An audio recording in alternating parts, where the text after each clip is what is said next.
Welcome back to panel number 3. So we had a very good first impression with our visionary talk, but now I want to hand over to Elisabeth van der Sman. She was a leader in the definition of the Aviation 2050, so focusing a lot on environment. She's a consultant for sustainable aviation at the NLR, which is the Royal Netherlands Airspace Center. With this, Elisabeth, I hand over to you, and we are looking forward to learn more about the solutions you might have from an industry perspective. Thank you. Thank you very much, and it's an honor to be moderating this panel on innovation, environment, and sustainability. I will start with a brief introduction about the Destination 2050 project, a route to net zero European aviation, after which I will hand over the floor to many presenters who will dive more into detail on specific technologies. So let me now start with the slides. Yes, you can see them now. Let me see if it works. Not yet. Okay, thank you very much. So if you can move to the next slide, thank you. So as I said, I will start with a brief introduction about this project for which I was the project leader. And after that, we will dive into detail about aircraft and engine technologies, followed by 3 presentations from ATR Zero Avia and Safran. Unfortunately, Rolls-Royce, there was a change in the speaker order. Airbus is unfortunately not able to join us today, after which we'll be able to answer your questions. Then we will move to the ATM and airport operation and infrastructure part, for which you will listen to presentations from ADP and Honeywell, followed by a Q&A session. Next slide, please. So this report is all centered around the 1.5 degree global warming, which we are trying to limit, which was stated in the Paris Agreement, and the IPCC developed scenarios which show that CO2 emissions need to be reduced to net zero by 2050 if we want to meet this target. As such, the European aviation sector, the representatives of which are both the airports, the air traffic service providers, the airlines, and the manufacturers, commissioned the Destination 2050 report to show how net zero CO2 emissions can be achieved. And the work was performed by a research and consulting team of the Netherlands Aerospace Center and CEO Economics. Next slide, please. So the scope of the work was to look at all flights, commercial flights with depart from the EU+, which includes the European Union, the UK, and the European Free Trade Association. The scope was limited to CO2 emissions specifically. Of course, we acknowledge that aviation is also responsible for non-CO2 emissions. However, it is still uncertain how these will be taken into account in future regulations, and it is therefore an item of future work.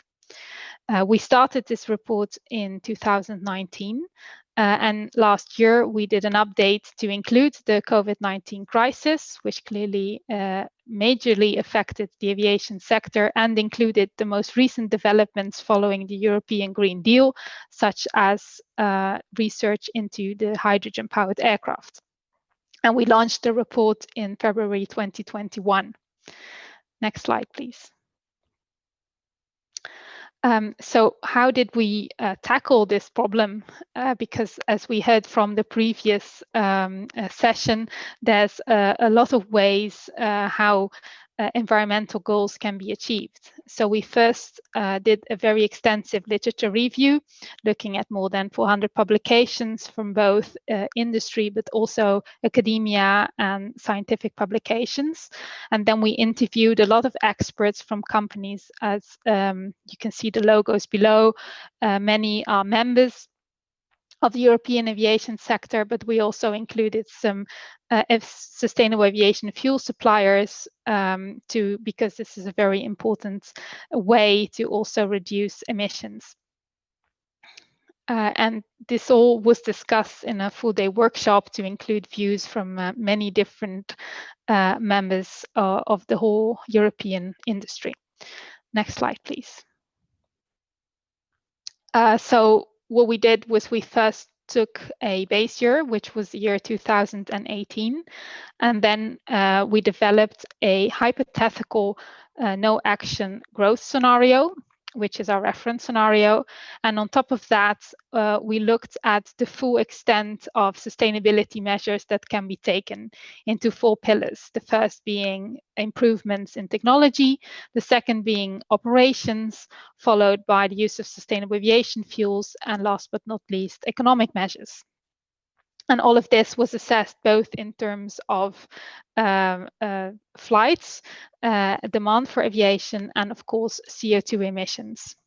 Next slide, please. Of course, when we look 30 years ahead of time, there are always uncertainties, and I think it's important to acknowledge these, but at the same time, we need a very well-supported foundation for tackling the climate challenge. So we think that uncertainties should not lead to inaction. Actually, on the contrary, what we know today needs to be used to set realistic expectations of future development, and this report can guide government and industry actions in the year to come. So now I'd like to present the results of the report. In the next slide, please. So as you can see, this is the decarbonisation roadmap for European aviation. The dotted line is our reference scenario, which includes the recent COVID-19 crisis, after which growth would be continued as before. And then the sustainability measures are all applied, starting with improvements in kerosene-powered aircraft, which is the dark blue wedge, which leads a substantial reduction in emissions. And then we have the introduction of hydrogen-powered aircraft on routes within Europe under 2,000 kilometers and up to 165 passengers, which is a major way to also reduce emissions for intra-European flights. ATM, which includes, for example, also the single European sky and operations, these measures can be applied even on the shorter term, and as such, this leads in emission reductions, which are quite constant over time. Next, sustainable aviation fuels is, of course, a major way to reduce emissions. And as we see, this in 2050 delivers a 34% reduction, on top of which we also included an effect on demand for air travel, because these fuels are more expensive than fossil fuels, and therefore we modeled that this has an impact on ticket prices. Finally, we included economic measures, specifically market-based measures such as EU ETS and CORSIA, which put a price on emissions. And on the short term, it's important to create a business case to ensure that technologies which reduce emissions are actually, in terms of CO2 abatement costs, preferable over technologies that do not reduce emissions. And on the long term, we needed to also close the gap for any remaining emissions in 2050 that we modeled to be only offset by carbon removal projects. So CO2 is actually taken out of the atmosphere. So this is the roadmap that we developed towards 2050. And now I'd like to zoom in a bit more into detail into the flights within Europe on the next slide, because I think it's interesting to see that for these flights, hydrogen-powered aircraft really form a major way to reduce emissions, because most of the flights within Europe are under these 2,000 kilometers. And those flights would then be powered by renewable hydrogen, and any remaining flights by sustainable aviation fuels. And the market-based measures are here clearly shown to really help in achieving also shorter-term targets, like the -55% target in 2030, as is being now discussed in Europe by strengthening the EU ETS system. And you can see that by 2050, all emissions are actually reduced within the aviation sector itself. So now that I've shown you a path to reduce these emissions, I think it's a good bridge to start a discussion and to look at these technologies more into detail. To the next slide, please. So summarizing, we can achieve net zero by 2050 for all flights departing Europe, and for intra-European flights, even the -55% target in 2030 can be reached. However, there is no single bullet. We need a combination of technology, operations, sustainable aviation fuels, and economic measures, and it really does not happen by itself, meaning joint and coordinated industry and government efforts are required. Next slide, please. So yeah, if you have any further questions, feel free to reach out or to download the full report from the website. And by having said that, we can move to the next slide. And that's the end of my presentation. And thereby, I would like to now introduce our first speaker for this panel, which is Mr. Nicolas Gelant. He is a future fuel expert at Safran, where he coordinates the research activities. The floor is yours, Mr. Gelant.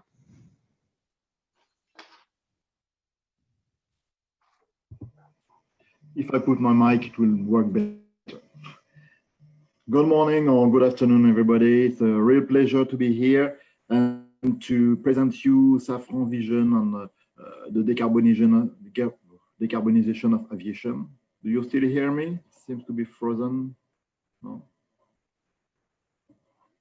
Hello. Okay.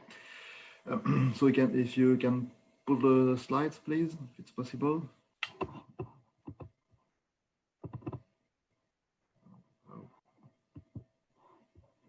I only have one frozen.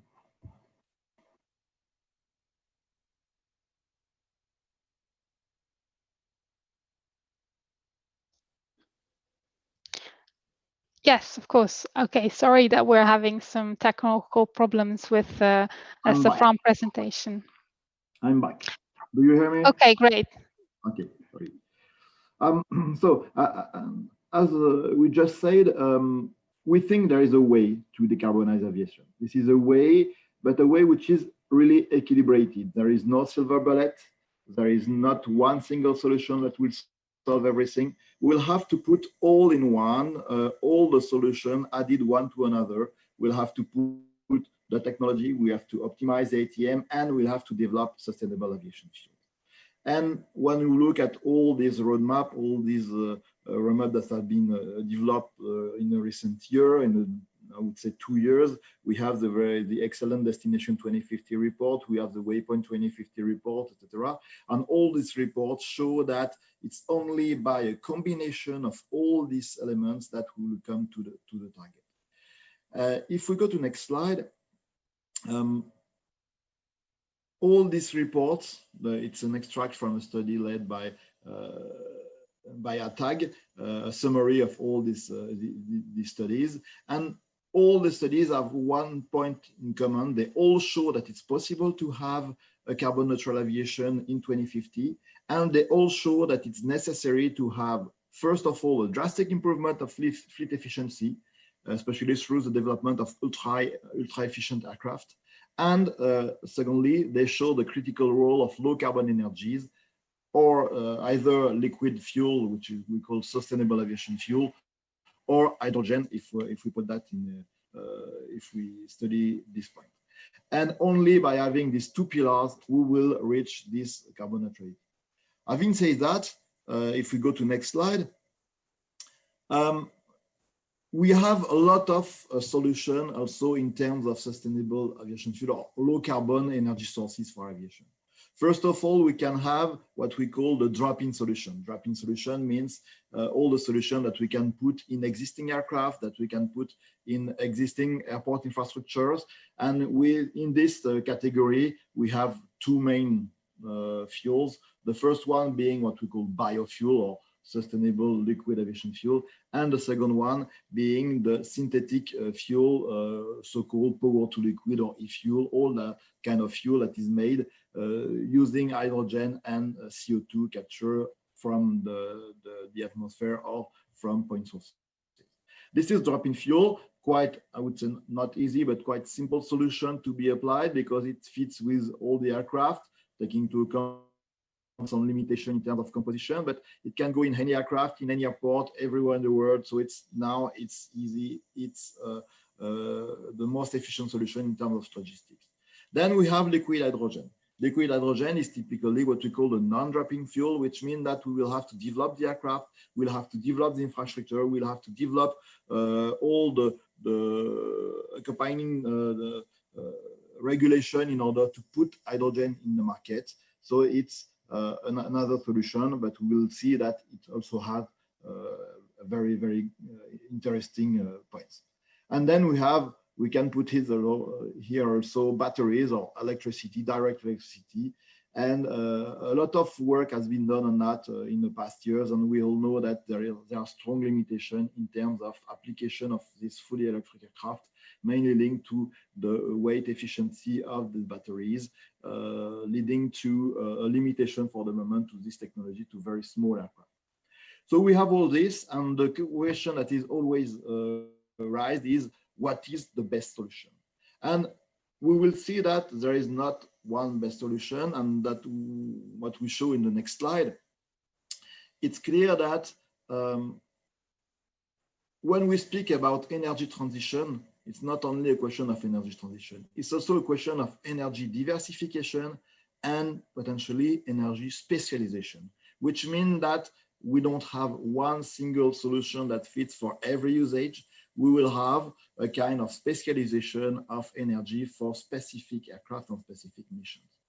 In that table, which is quite complex, we can see that we can have the two main solutions in terms of propulsion: thermal propulsion, which is more or less what we have now, but with new architecture, newer engine, etc., and the electric propulsion, electric being using an electric motor in order to run the aircraft. But then after, we have a full range of potential electricity producer on the aircraft.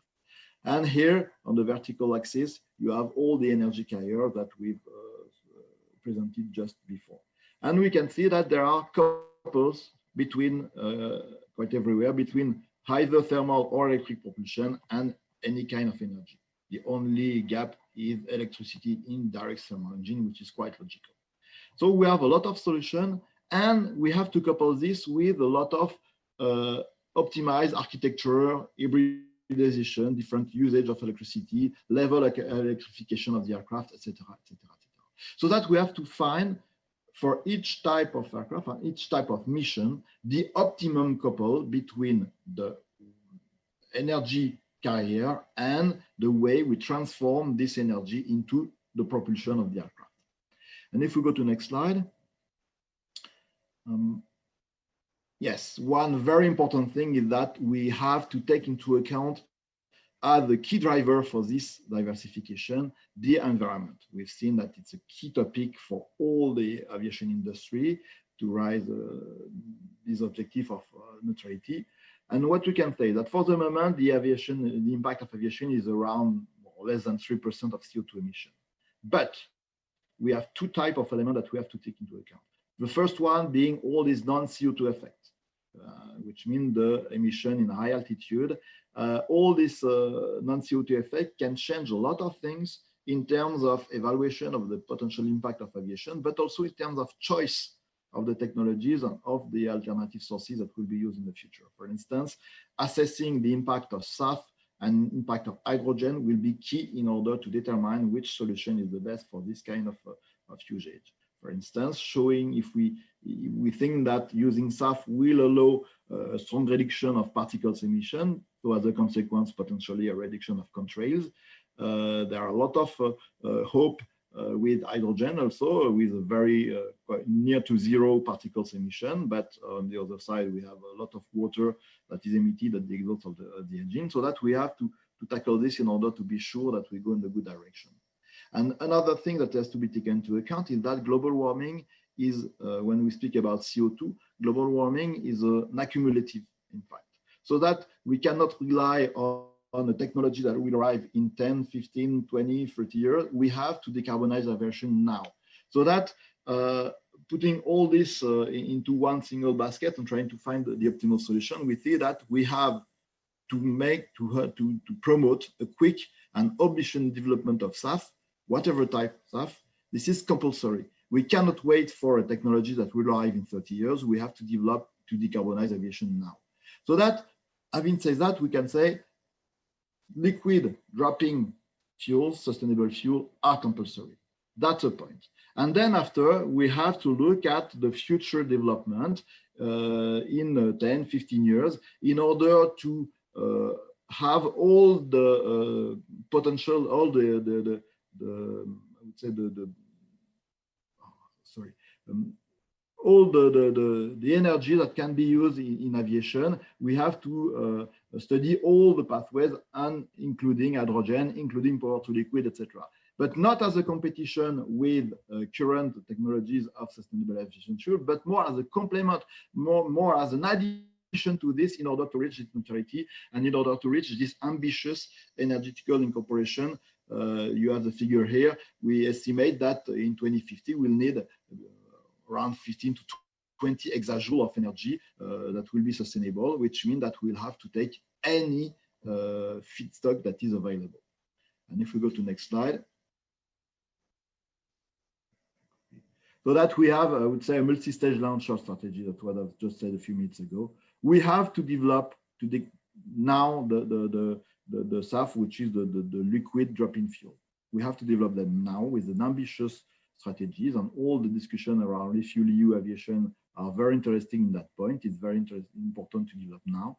In short term, we have to enhance the development of this fuel by, for instance, removing the barrier and trying to go to what we call a 100 SAF solution. We had in the recent months is very interesting demonstration by Airbus and by Rolls-Royce, and Safran is also working on that, and we'll have demonstration in the month to come, going to 100% SAF, which means that we remove all the technical barriers in order to go to this kind of stuff. And we have in parallel to develop, to work a lot in order to develop as soon as possible these new aircraft working on hydrogen, working with either H2 burn or with fuel cell. It's a pity that Airbus is not there today because they had a very interesting presentation on that, but it's clear that we have to work on that. And then in long term, it will be clear that we will have a combination of this liquid sustainable aviation fuel and potentially hydrogen in order to have the good energy carrier for every type of aircraft.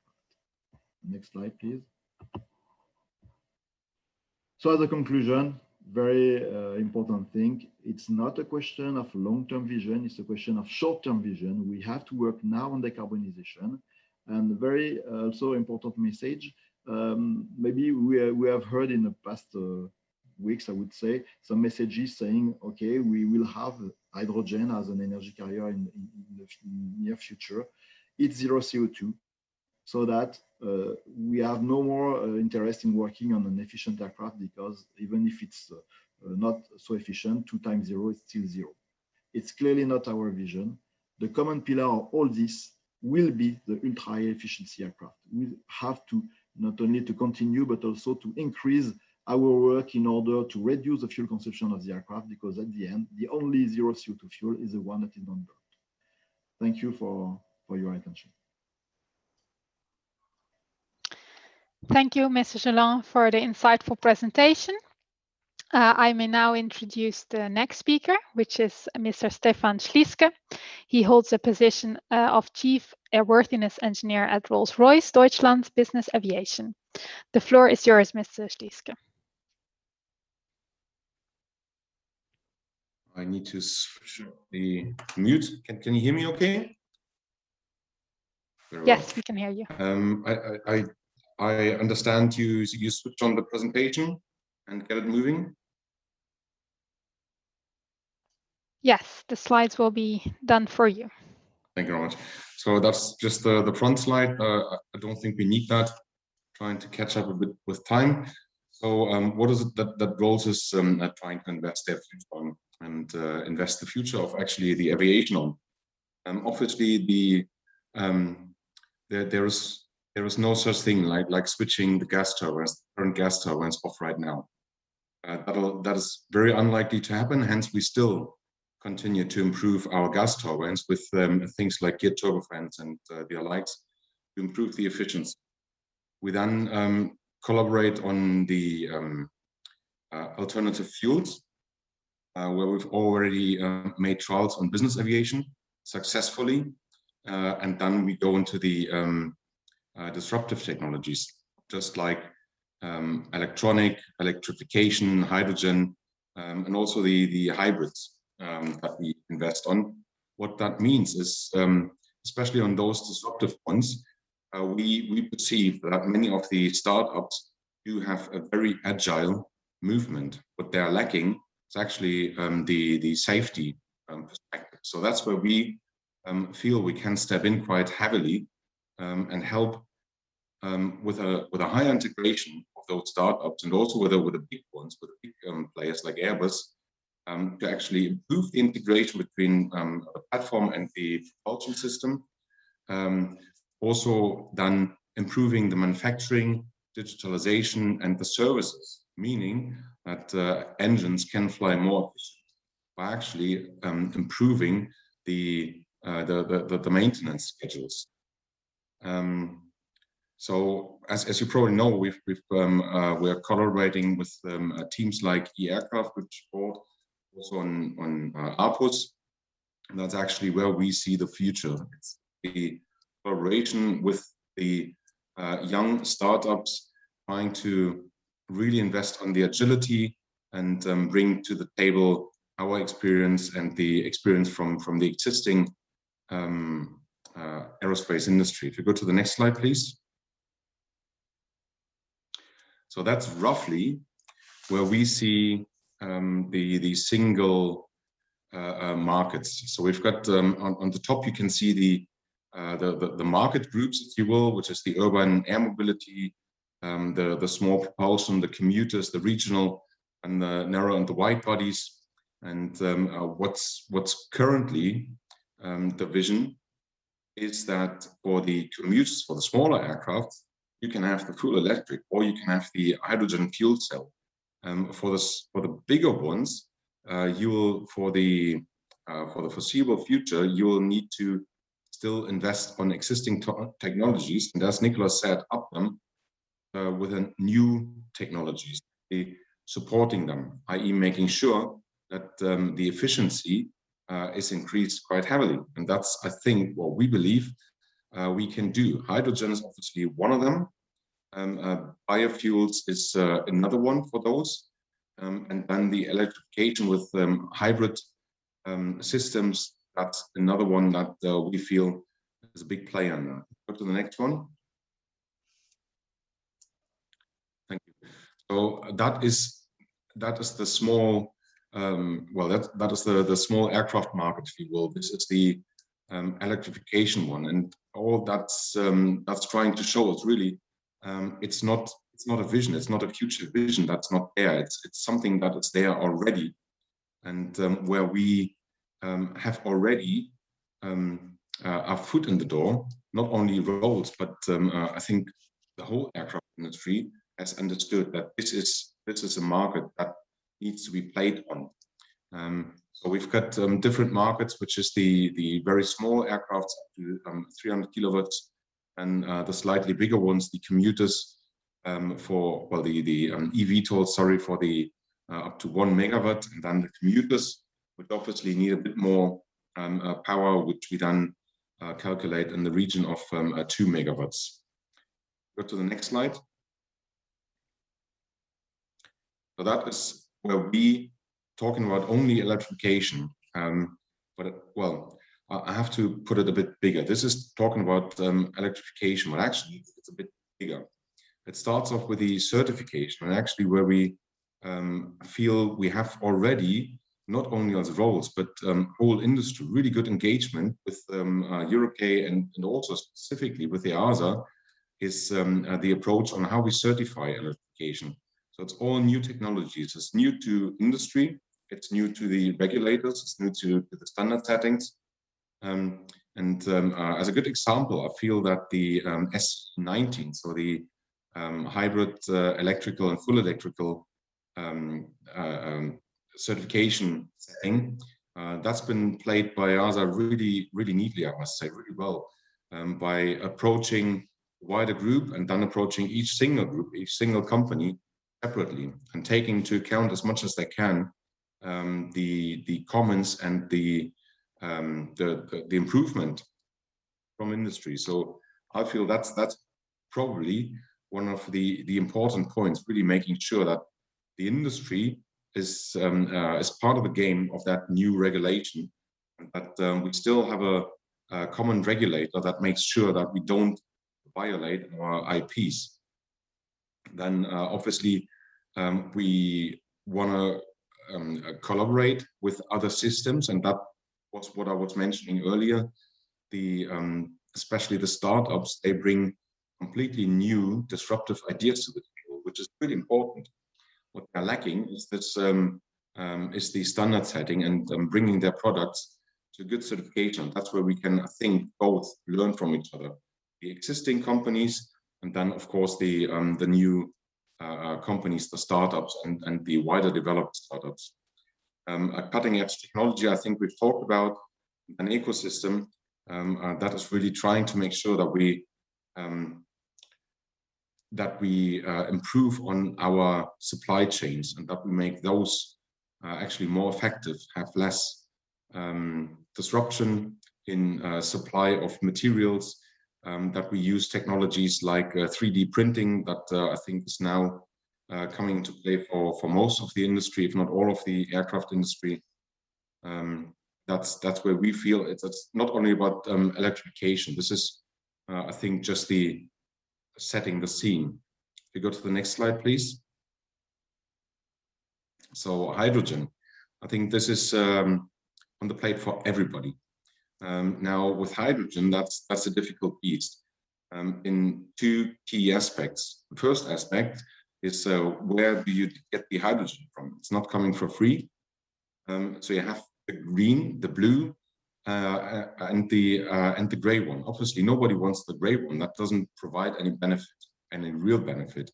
What it can do, though, it can help developing the technologies and lead product into certification, just to actually make the case that it's working and how it's working, because it's easier and quicker available. The blue one is probably then the step into the green one, but that's really where, if you talk about hydrogen, that's really where you need to go. You need to develop it green. And that then leads me to the next slide. That's just a couple of, well, a bit of food for thought. Hydrogen, I remember having a discussion with someone from EASA. You asked me whether hydrogen would be a problem for the engine. My initial answer some time back was, well, no, I don't see that. Now, if you look at that in more detail, obviously, there's a couple of key items that you need to think about slightly different. One of them is obviously the storage. The other one is you talk about a combustible that is at the temperature of probably minus 250 and a bit less degrees C, meaning you need to make that digestible for the engine, and you need to make it somewhat storable for the aircraft. So you talk about cryo pumps. Nothing which is impossible. I'm sorry, I've been touching my laptop. Nothing which is impossible, but obviously but needs to have a bit of a careful thinking. And then obviously, if you go into higher altitudes, you also need to talk about what does that mean for ice crystal buildup. I'll talk about, go to the next slide. I think that's the last one already. Yeah, that's really just trying to give a bit of a well, some of the items, most of the items I mentioned already. So I would not want to go into that. What really the message should be is there is new technologies and they are all really, really promising. Some of them require really well thinking. All of them really benefit from the collaboration between existing industry, well-established ones like Safran, Airbus, Thales, Rolls, you name it, and some of them, and obviously also across the water, across the big water, Boeing and Pratt & Whitney and the likes, GE of course, but it's not going to be there tomorrow. So we still, I believe, still need to invest a bit in existing technologies, trying to use a better combustion, trying to use more efficient systems, trying to use different fuels, which is the almost off-the-shelf solution to improve that. Improving the aircrafts is important to make their efficiency better, and at the same time then develop the new technologies. The future, I'm pretty sure, if there's no other really disruptive technology, which I don't see other than in science fiction reports, is the future will be electrical. And the question really is where's the energy coming from for that electrical power? And that's, I would say, the end of my take. Thanks for your attention. Thank you, Mr. Schliske, for the interesting presentation and ideas. And you mentioned the importance of startups and newcomers, which I think is a nice bridge to our next speaker. So may I now introduce Mr. Prasanna Kumar, the head of software at ZeroAvia. He leads the software development and integration activities of ZeroAvia's powertrain development. The floor is yours, Mr. Kumar. Thanks, Elizabeth. Great to be here. Good morning and good afternoon, everyone.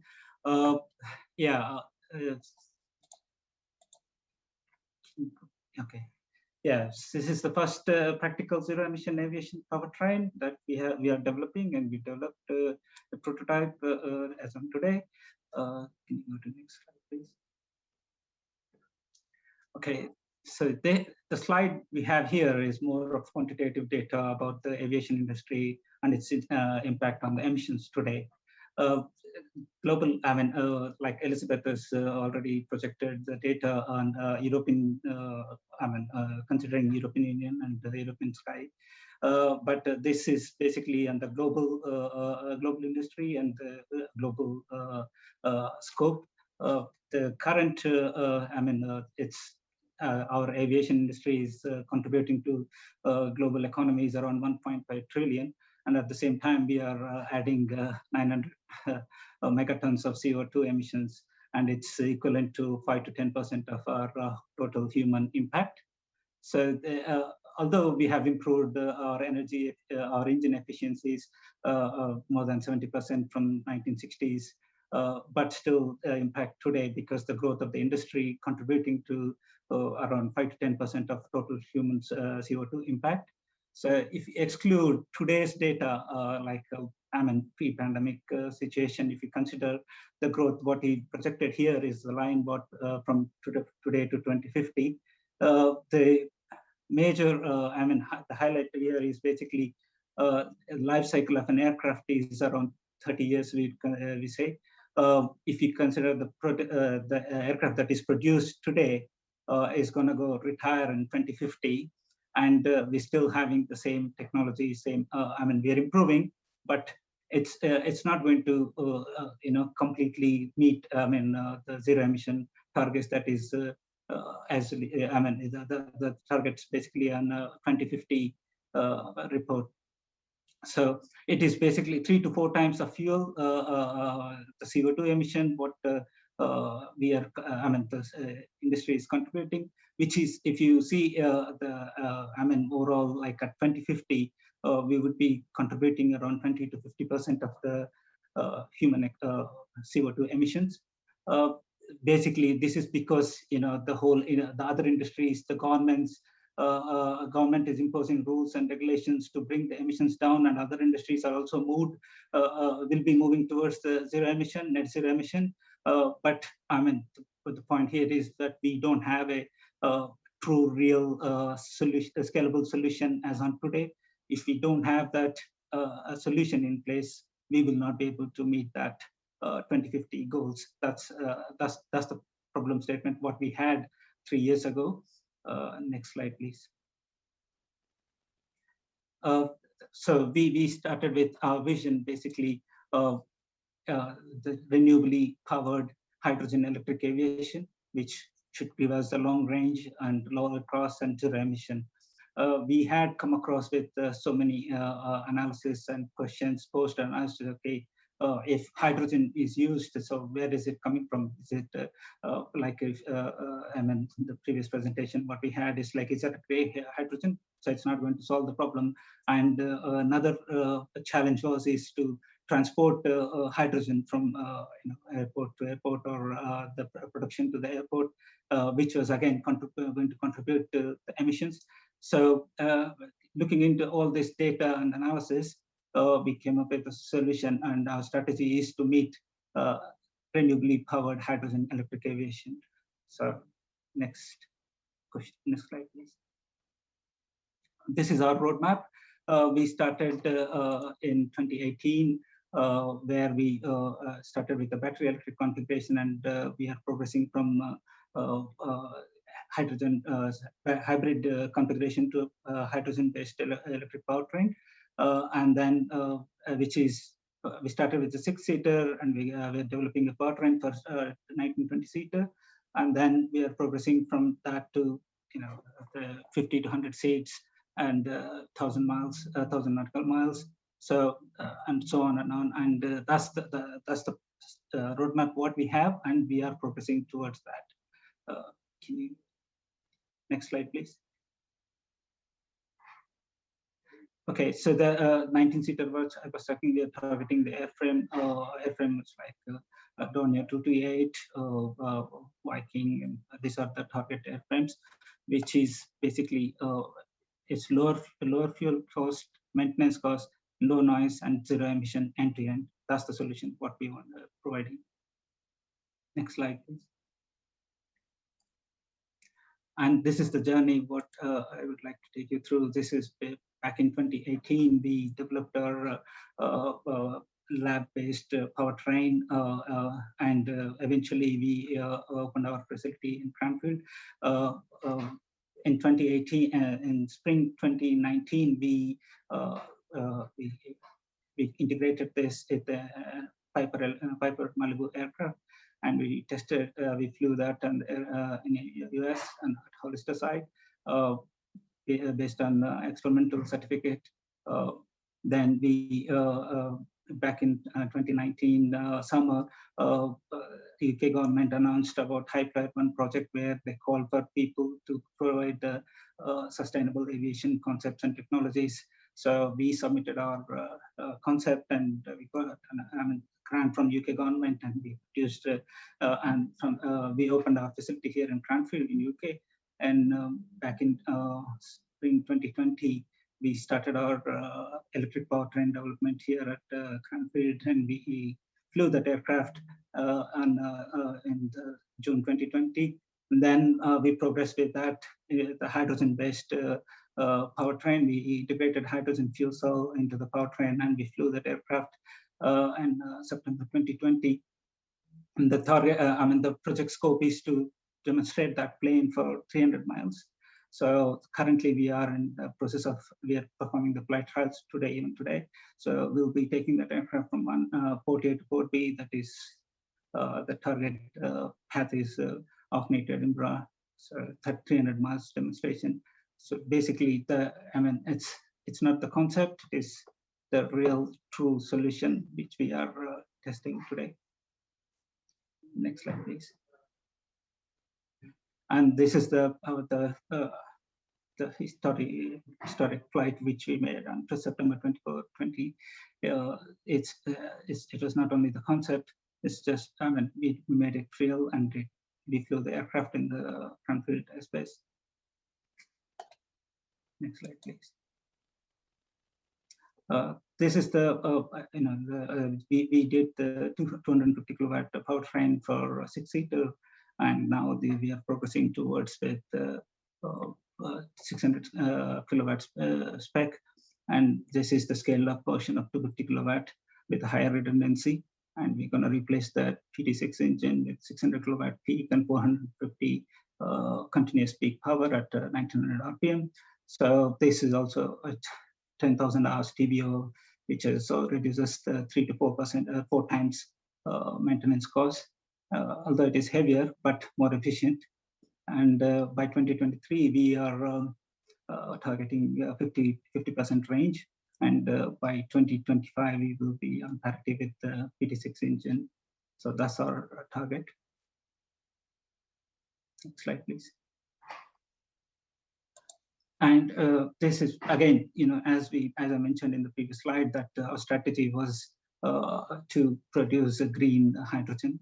And because the challenging questions were, okay, how do you transport the hydrogen? How do you produce the hydrogen? So it's not just a concept. Now today we have on-site renewable power source energy is supplied to our electrolysis equipment, and then we produce hydrogen. And we fill the hydrogen to our Piper aircraft here, and we do the flight trials, which is complete ecosystem. It's not just, we realize that it's powertrain. If I develop a powertrain, where is the fuel source? And if that infrastructure is not in place, it's not going to go work. So that's where we come up with a complete ecosystem that we support, that is not only the fueling aircraft and flying with the hydrogen, but also the other infrastructure elements, like you have trucks, you have cars, you have whatever the equipment or the vehicles required inside the airport will be powered with hydrogen. That is our target, and that is our goal to reduce, to meet our 2050 the climate goal, whatever we set. Once again, thanks for giving me the opportunity to speak. And it's not just the industry. I think we need, as the speakers mentioned, it's the whole industry, and the standards group and the certain regulatory agencies should be involved, and we should put a collective effort to bring this, into real. So that's it from my side. Thank you. Thank you, Mr. Kumar, for the interesting presentation and for also addressing already the infrastructure required, which will be addressed by our next speakers. But before we move to that, I'd like to thank both Safran, Rolls-Royce and ZeroAvia for your contribution, and now open the floor to questions. We have received a couple of questions. And the first one, which was posted, and I think I'd like to stress, was that it says, I fully agree that the environmental performance can be improved, but is there also a need to change the habits of passengers? And I think indeed we have all talked about technology and what the different technologies can offer. And I think we all want to contribute to connect the world and to give people the possibility to fly and to do it in an environmentally friendly way. But also linking back to the first part of this session, where EASA presented also their eco-labeling activities and the fact that they want to look at consumer behavior and how people can make informed decisions. Maybe you want to, in 1 minute, give your views on why it is important to also look critically at our own behavior when we fly and how we want to do this sustainably. Maybe, Safran, would you like to answer this in 1 minute?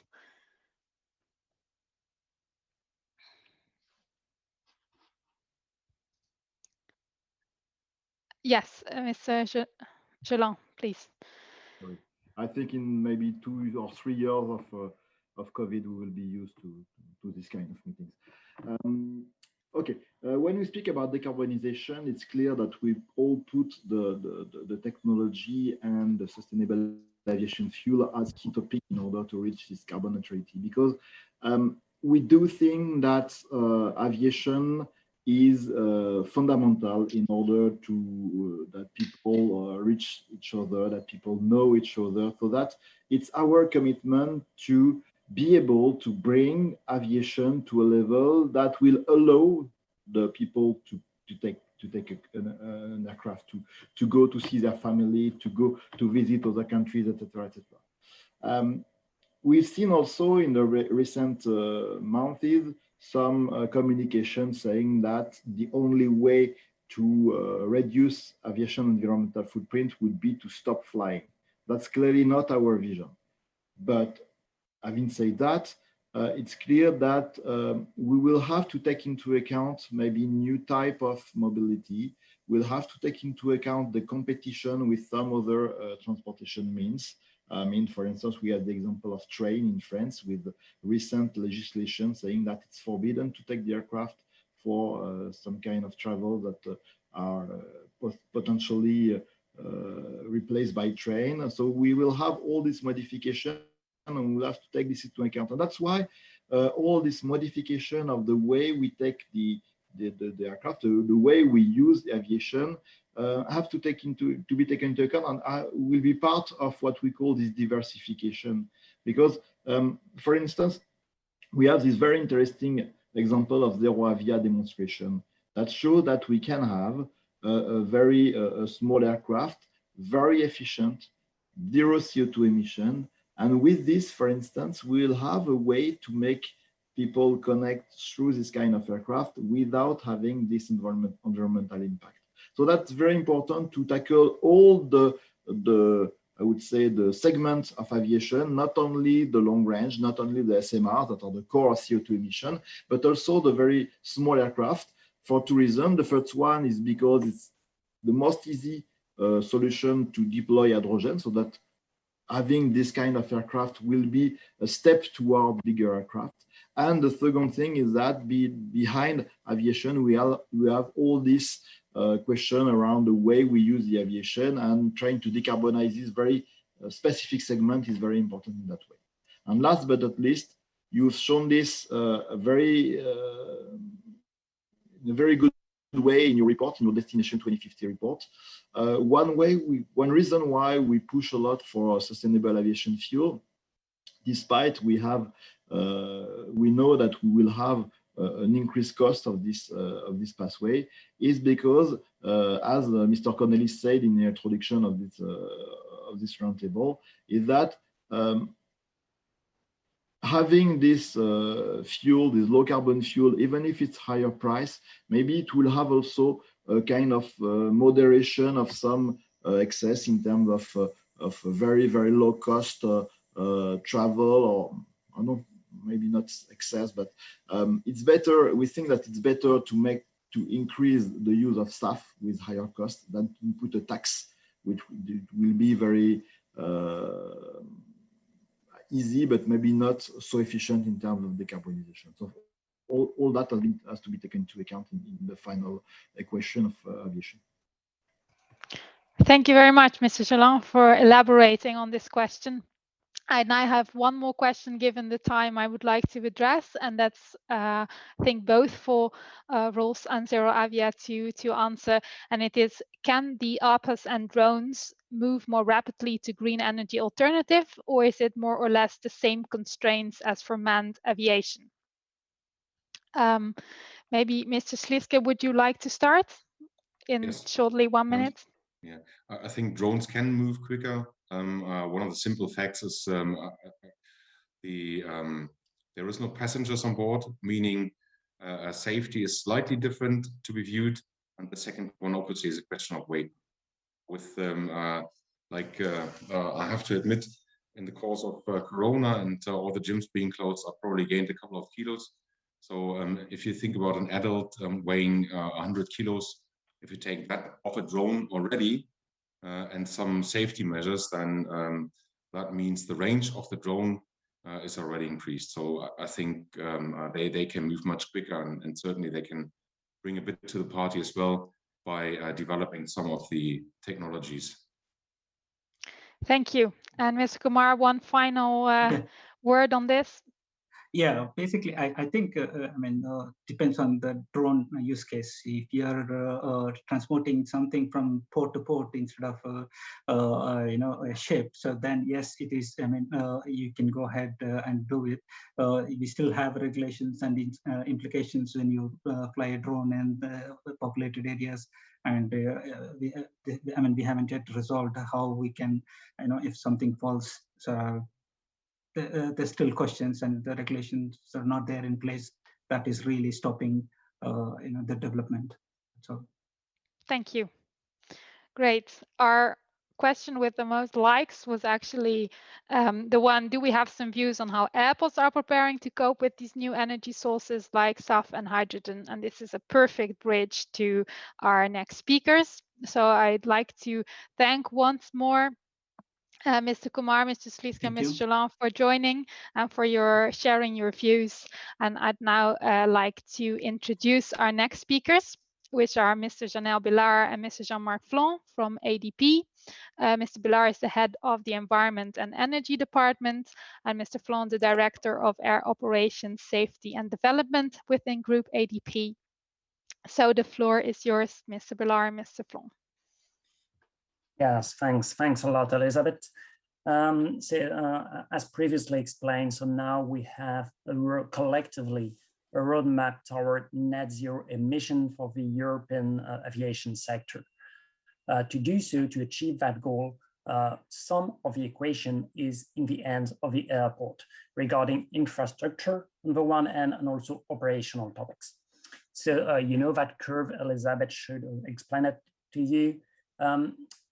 Two major contributors to the European aviation decarbonization are sustainable aviation fuel and hydrogen. However, these two levels, they are complementary, but there are major differences on an airport point of view perspective. Sustainable aviation fuel, I mean, the infrastructure are readily available, whereas for hydrogen, it's a completely different story. You need to invest and create completely brand new infrastructure to be ready on time for the aircraft fueled by hydrogen. So if we move to the next slide. Regarding sustainable aviation fuel, let's take the example of our airports. I mean, the main two ones, Charles de Gaulle and Orly around Paris.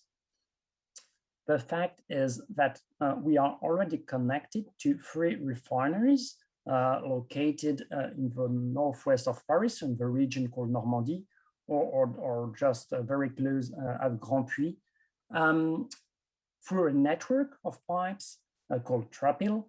And with this, directly, we are filled with kerosene, and then we can maybe refilling of planes can be made. When it comes to a sustainable aviation fuel, basically the idea is, of course, to use this existing network. And there is no required investment to upgrade the infrastructure. They can be used as is. Since Nicolas mentioned previously, Nicolas Geland, these sustainable aviation fuel, they are basically ready to be blending fuels. Now, if we move to hydrogen with the next slide, the question is different. Of course, hydrogen, you can't mix it with kerosene. That's definitely not possible. And we don't have yet hydrogen infrastructure, of course, because no one needed such high volumes of hydrogen already. However, it's already time to start and investigate these questions of what the value chain will be to have hydrogen at the airport in sufficient quantities. And to do so, there are some critical questions that we need to tackle, such as the question is, how do you produce hydrogen? Several speakers already mentioned that critical issue. But then, since it has been produced with a decarbonized hydrogen, how will you transport it? Where will you store it? Both in a gaseous form and in a liquefied form, if we refer to the liquid hydrogen aircraft. How will we make the distribution and the refueling up to the aircraft? There are several options on the table. None of them is the perfect solution, which implies, of course, that we need to investigate this topic and make in-depth studies, which is what we've already started to do with several partners, including Airbus, for instance. If we go one step further with the next slide, basically, we think there are 4 major questions that need to be answered right now. The first one is some risk and safety consideration. It was already mentioned by a few speakers previously. Of course, hydrogen, airside, and liquefied, that's a lot of challenges. And safety is, of course, a major concern there. Nothing impossible, but it has to be studied and regulation has to be adapted. Secondly, the H2 infrastructure, this full chain I was quickly describing the slide before, needs to be implemented once the good solution has been decided. And of course, this required quite massive investment. Third one, there are also some operational consideration when it comes to hydrogen. Since the aircraft won't be exactly the same, size will be different, and the compatibility with the operations has to be really deeply investigated. And once again, this is already an ongoing topic. Fourth and last one, of course, there is the question of the business model of hydrogen, which could be more or less the same as kerosene, or it could be completely different. So all options, once again, are on the table. And we definitely believe it's not too early to answer these questions now. So we've already started, once again, working on this. And to provide one example, in order to turn hydrogen airport into hydrogen compatible airports, we believe we need to anticipate and to get ready with a massification of H2 use cases. So not only waiting for aircraft to come, but already anticipating and providing hydrogen for various use cases that are available at an airport. So of course we can think of ground handling, that is very located very close to the aircraft, but also other say conventional use cases like roads. We've already have taxis, for instance, hydrogen taxis. You can think of any freight and logistic activities. Sometimes railway in some countries can be relevant, as well as some more stationary use of hydrogen. If you've got a flat or industrial use cases, even by providing electricity and heat to surrounding territories, not only to the airport itself. So that's a lot of options. To be more accurate on that one, we've launched our own call for tender, which is called H2 Hub Airport, with the participation of Airbus, Air France, the region, Île-de-France, so that technology providers, startups, large companies can come to us and provide their solutions to help massify hydrogen use cases so that we are ready on time to then, in a second time, be able to welcome hydrogen aircraft. So that's in a nutshell the main challenges regarding infrastructure, but also, of course, there are challenges regarding the operational side of things. So now I will give the floor to Jean-Marc. Thank you, Yanael. Good morning, good afternoon, ladies and gentlemen, wherever you are in the world. I think it's a pleasure for me to be here in this panel and share with you a bit the details of our airside operations projects. Before entering into these details, I would like first to get a broader perspective. I think what is important we see with this COVID crisis, this pandemic has identified as the sector fragility, and which has identified and underlined the need to change the model. It is nothing is really new, actually, I would say. There are various projects which were already on the way, but I think the pandemic is an accelerator. And I think what is important and what was already underlined by previous speakers and in the other panel before ours is there's a focus of change. Sustainability is getting a major focus.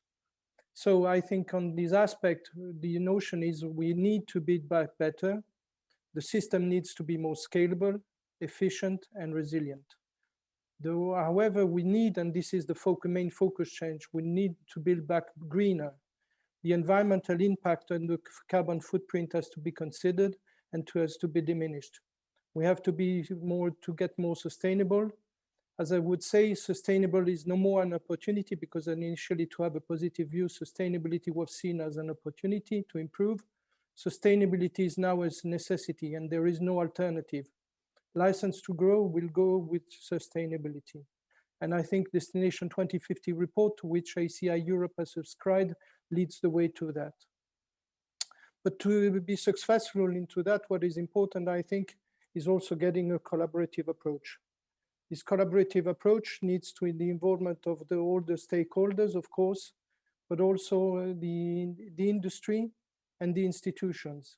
I think especially if you're looking at the crisis today and the dire situation of the industry, and in particular airports. Sorry, I have some problems with the slide. And in particular with the airports, I would say, and airlines, we are in a dire financial situation, and we need, and the transition to sustainable aviation will need major investments. And for this, we need support. And I think the recovery funds will be a good initiative to support these sustainable initiatives. Now, if we go on the strategy for the Group ADP, I think we want to develop a successful and holistic and consistent strategy.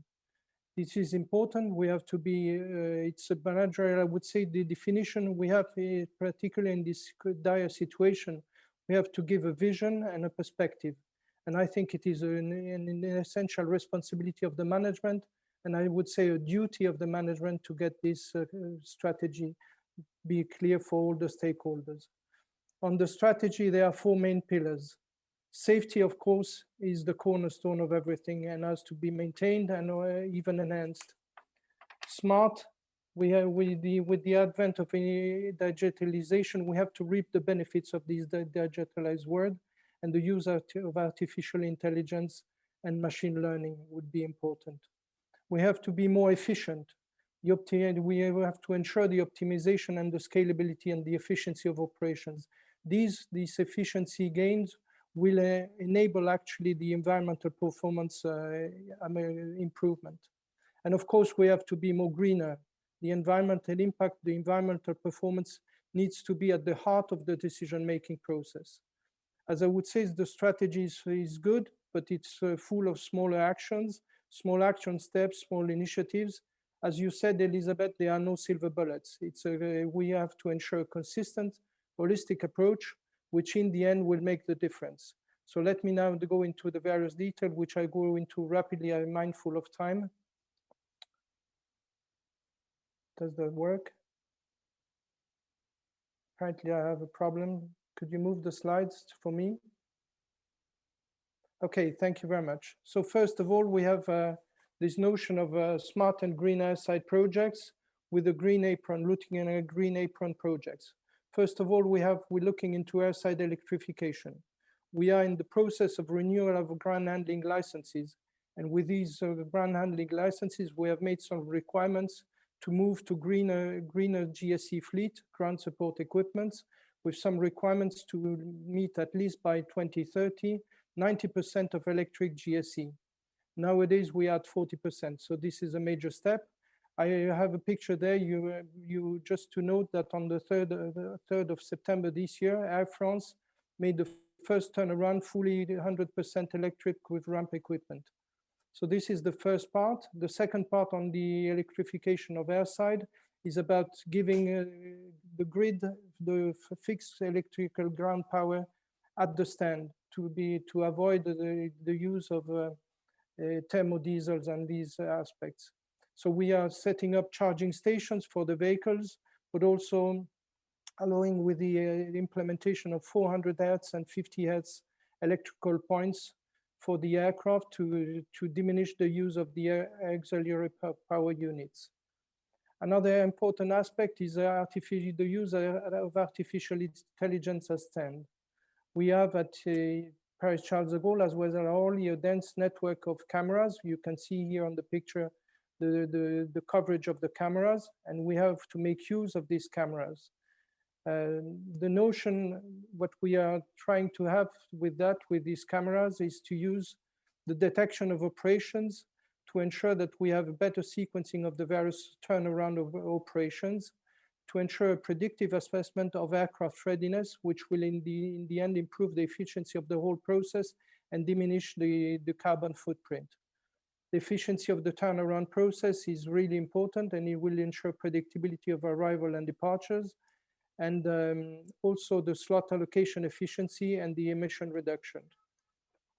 Another aspect which is important also that we're looking with artificial intelligence is to ensure that we are able to detect foreign object damage, FODs, and the APU usage, as well as the liquid overspills. So everything, all these aspects will improve our environmental footprint.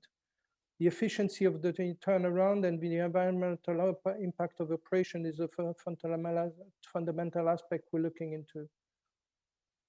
Now, this is to show you a bit what we intend by the sequencing of the turnaround process. You see here the various, with the cameras, we see the aircraft, we see, and here we see the waterway storage equipment, where we have a Gantt chart of the various actions of the turnaround process, and we can then have more predictability of our airside operations. Now, if we look, this was on the apron actually, and now I would move rapidly on the green taxi projects. So we're looking on the taxiing side of the maneuvering area. First of all, there's the -1 engine shut-off taxiing. It's already widely used actually at various airports, but mainly for taxiing operations. Not a lot for taxi out operations. Why? Because there's no notion of predictability of the takeoff time. And this is why we are working on pre-departure sequencing tool to ensure that we have more predictability of the takeoff time, to ensure that we will support the use of engine off, one engine off taxiing for the taxiing out to the runway. Another aspect, we're also looking at engine off. We are looking into various operations. They are the taxi boat. We are contemplating, we already had a study on the use of taxi boat at Paris Charles de Gaulle, and we are contemplating to have a proof of concept. Another aspect that we are looking into is also electrical power to avoid this notion of engine off. And finally, another project which is about optimized airside movements. We see here on the picture, we see through the use of radar data tracking, we can see the correlation between the fuel burn and the thrust of the engines. We can see the emissions of the aircraft. When you see red, it means that there's a lot more emissions than on the orange on the white parts.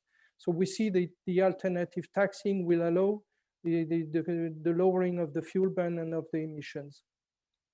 This is another image that we can see also the way the aircraft are taxiing, whether it is a smooth taxiing or whether it's a more accelerate and stop taxiing.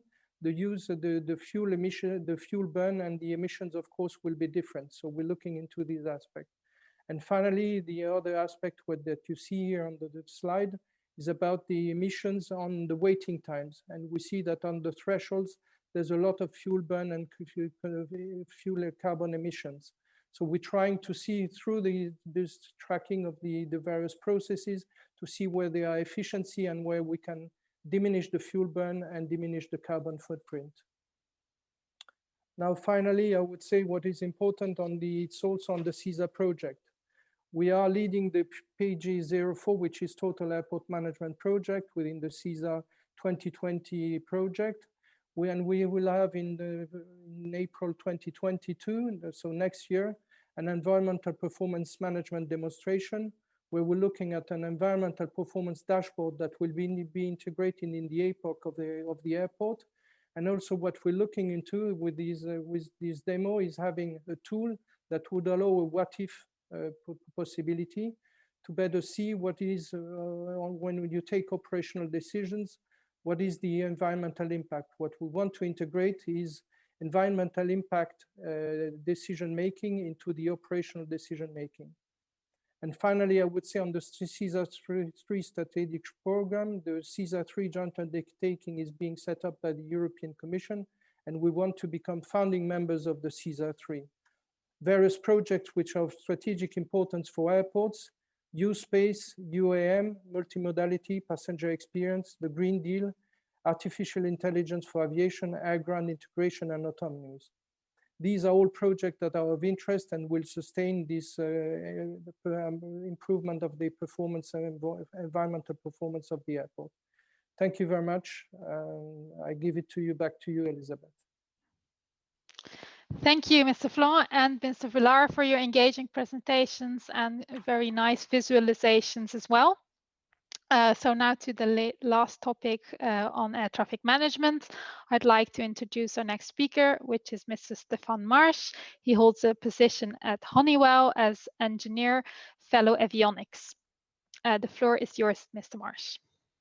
Thank you, Elizabeth. Can you hear me well? Yes. Yes, so we will look into, that would be quite complementary to what Jean-Marc presented. I cannot move the slides. Can somebody help me to go to the next slide? Thank you. Air traffic management improvements can be obtained on the airport, as Jean-Marc showed. We have also an opportunity to improve the aviation, to reduce the aviation emissions significantly by taking into account aircraft capabilities. So today, flight management systems are able to optimize fuel consumptions in all phases of flight. And when they are in managed mode, they could fly really an optimal flight path in 3 dimensions. And this is what we see on the upper part of this chart, that due to the congestion, traffic congestion, this capability cannot be used very often, or not completely at least. And there are situations where the controllers have to intervene to create spacing between the aircraft, keep the situation safe. So we have these situations where there is path stretching, halting pattern. This results in less optimum profile and also in a longer flight, so more time in the air and so more emissions. So overall, the European ATM master plan evaluates the potential for aviation emission reduction by 5–10%, just improving air traffic management. So this is consistent with what Elizabeth showed in the beginning. It was 6%, so it depends on the assumptions you take. But ballpark, this is the size of what we can target. And for that, there are various improvements.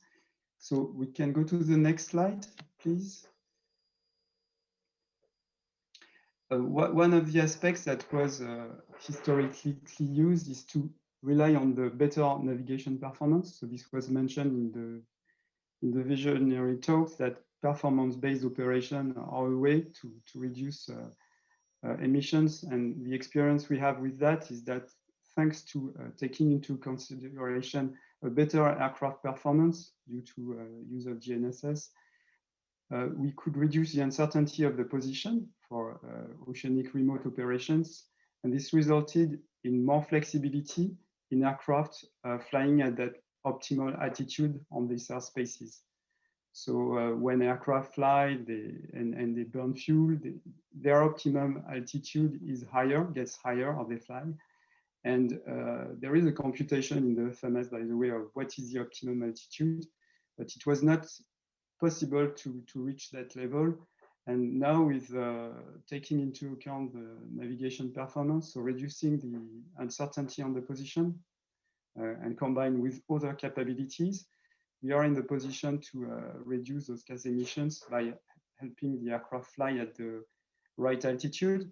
So this trend is also applicable to continental airspace. Required navigation performance can also be used for performance-based navigation.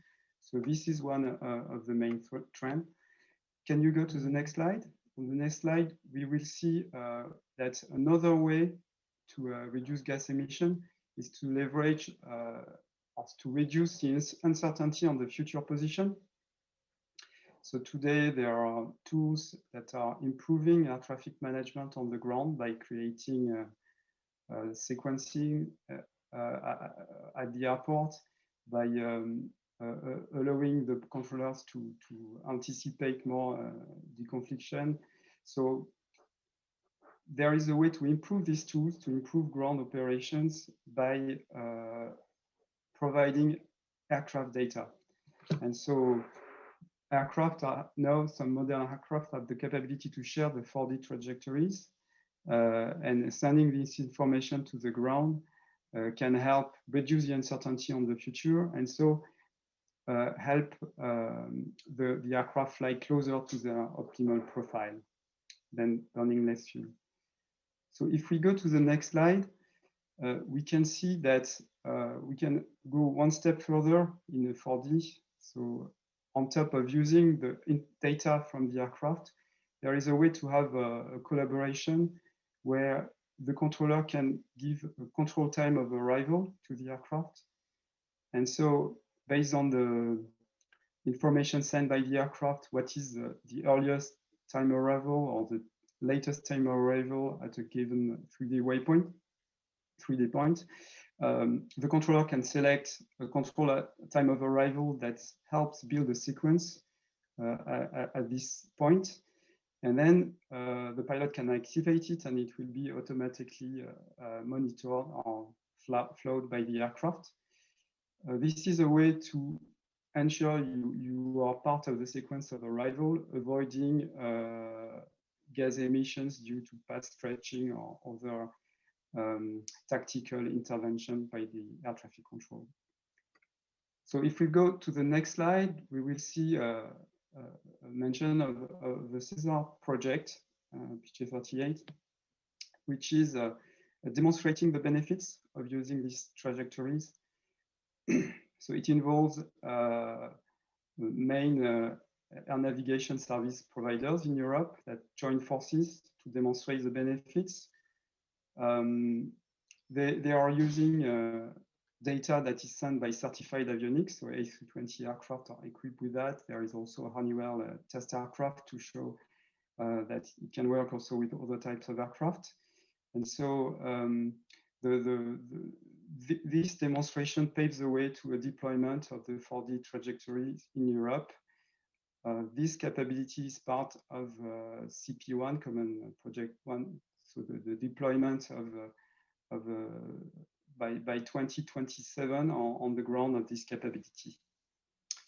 Can you go to next slide?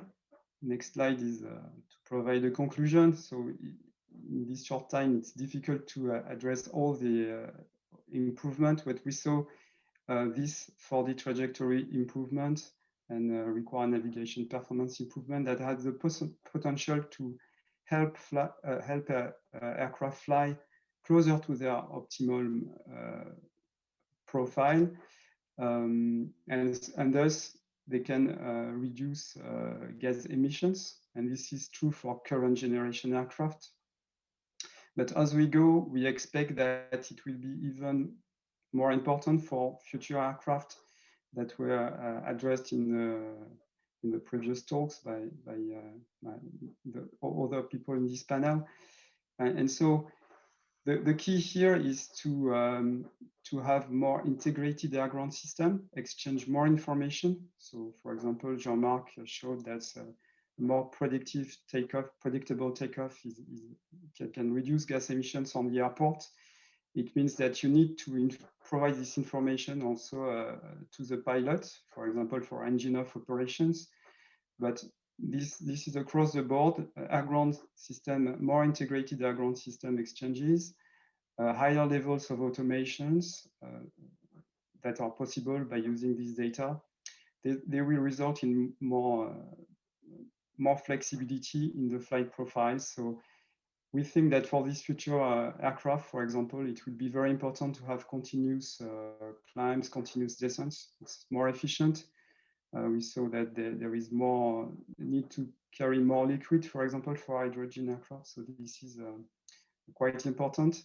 And all these improvements, these trends, more integrated air ground systems, higher levels of automations, they are on the roadmap of CESAR for the next program, for CESAR 3. So it's very important to, I think, to keep moving on these areas to ensure that the CP1 deployment happens in time and that we are prepared, well prepared for it. So yeah, I think it was said by all the other presenters, but it's very important that industry, government, organizations work together hand in hand to prepare this future and lower gas emissions. So this ends my presentation, and I think, Elizabeth, it will be time for questions. Yes, exactly. Thank you very much, Mr. Marsh, for your presentation on air traffic management. And indeed, now I'd like to open the floor for questions. We are running out of time. We're already 5 minutes over time. So unfortunately, I'm being told we have to skip the Q&A. I'm sure we can answer your questions maybe in a different setting, or you can reach out to our speakers. I'd like to really thank them again, both Mr. Billard and Mr. Flon and Mr. Marsh for their contributions to this session and for your interesting views on decarbonizing aviation, required infrastructure and air traffic management. So thank you all for listening to this panel and for asking questions. And unfortunately, we are not able to answer them at the moment due to lack of time.